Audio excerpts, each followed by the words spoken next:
নমস্কাৰ বন্ধুসকল, welcome to my YouTube channel Partha Meshlui. আজিৰ এই ভিডিঅ'টোৰ যোগেদি মই অৰুণোদয় আঁচনিৰ ভেৰিফিকেশ্যন প্ৰচেছটো কেনেকুৱা হয় সেই সম্পৰ্কে আলোচনা কৰিম। সেইবাবে ভিডিঅ'টি কাইণ্ডলি স্কিপ নকৰাকৈ সম্পূৰ্ণ চাব।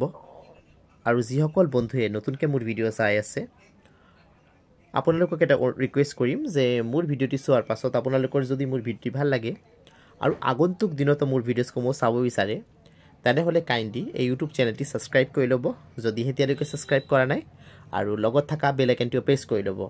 ইয়াৰ লগতে সকলো ভিউৱাৰ্ছক এটাই ৰিকুৱেষ্ট কৰিম, মোৰ ভিডিঅ'টি যদি আপোনালোকৰ ভাল লাগে কাইণ্ডলি লাইক এটা দিবলৈ নাপাহৰিব, কিয়নো আপোনালোকে দিয়া এটা লাইক মোৰ বাবে অতিকৈ গুৰুত্বপূৰ্ণ হয়।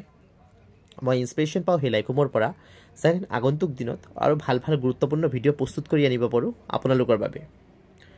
চ' বন্ধুসকল, এতিয়া আৰু পলম নকৰাকৈ আজিৰ ভিডিঅ'টো আৰম্ভ কৰিছোঁ।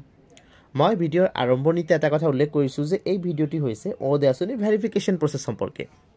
তো এতিয়া কথাটো হৈছে, বৰ্তমান যে অৰুণোদয় আঁচনিৰ যিসকল হিতাধিকাৰী হ'বলৈ যাব বা যিসকলে ফৰ্ম ফিল আপ কৰিব, বা যিসকলে আমি ক'ব পাৰোঁ যে যিসমূহ মানে হিতাধিকাৰী, বৰ্তমানৰ হিতাধিকাৰী, আগন্তুক দিনত যিসকলে হিতাধিকাৰী হ'ব বিচাৰিছে, যিসকলে যিসমূহ গ্ৰাম্য সভাসমূহ অনুষ্ঠিত হৈছিল অৰুণোদয় আঁচনিৰ বাছনি প্ৰক্ৰিয়াৰ বাবে, তাত যিসকলে মানে উপস্থিত আছিল, নাম দিছিলে, আগন্তুক দিনত তেওঁলোক ভেৰিফিকেশ্যন প্ৰচেছৰ মাধ্যমে যাব লাগিব। মই যোৱাবাৰ, অৰ্থাৎ ফাৰ্ষ্ট টাইম যেতিয়া অৰুণোদয় আঁচনি আহিছিলে, তেতিয়া এপ্লাই কৰাৰ পাছত, ফৰ্ম ফিল আপৰ পাছত যিটো ভেৰিফিকেশ্যন হৈছিলে সেইটো কেনেকৈ হৈছিলে মই আপোনালোকক জনাই দিওঁ। যিসকলে ভেৰিফিকেশ্যন কৰাৰ দায়িত্ব লাভ কৰিছিলে, সেইসকল মানে ব্যক্তিয়ে, মানে সেইসকল ধৰক চৰকাৰে যিসকল ব্যক্তিক দায়িত্ব দিছিলে যে ভেৰিফিকেশ্যন কৰিবলৈ পাৰিব, ভেৰিফিকেশ্যন কৰিব অৰুণোদয় আঁচনি, তেওঁলোক কি কৰিছিলে, মানে ধৰক বহু সংখ্যক হিতাধিকাৰী আছিলতো এপ্লাই কৰা, তো এনেকৈ ভাগ কৰি দিছিলে যে ধৰক ছাপ'জ এজন ব্যক্তিৰ হাতত 100টা ফৰ্ম দিছে, যে অমুক অঞ্চলৰ 100টা ফৰ্ম অমুক ভেৰিফিকেশ্যন কৰা ব্যক্তিৰ হাতত দিলে।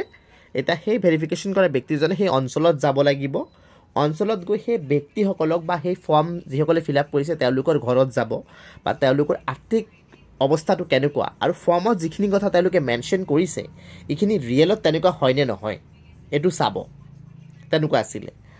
চ' যিসকলে ভেৰিফিকেশ্যন কৰিবলৈ গৈছিল তেওঁলোকেও বিভিন্ন অঞ্চলত গৈছিলে, অঞ্চলত গৈ যিখিনি ফৰ্ম তেওঁলোকৰ হাতত আছিলে সেই হিতাধিকাৰীসকলৰ বা সেই এপ্লিকেণ্টসকলৰ ঘৰত যোৱাৰ পাছত তেওঁলোকৰ আৰ্থিক অৱস্থা চালে, কিবা কুৱেশ্যন আছে যদি সুধিলে তেওঁলোকক যে আপোনাৰ ইনকাম চ'ৰ্চ কি বা কেনেকৈ চলে, গোটেইখিনি তেনেকৈ ফৰ্মৰ লগত মিলাই চালে।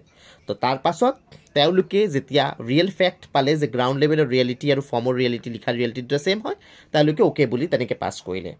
তো আগন্তুক দিনতো তেনেকুৱা এটা ভেৰিফিকেশ্যন প্ৰচেছ হোৱাৰ সম্ভাৱনা আছে।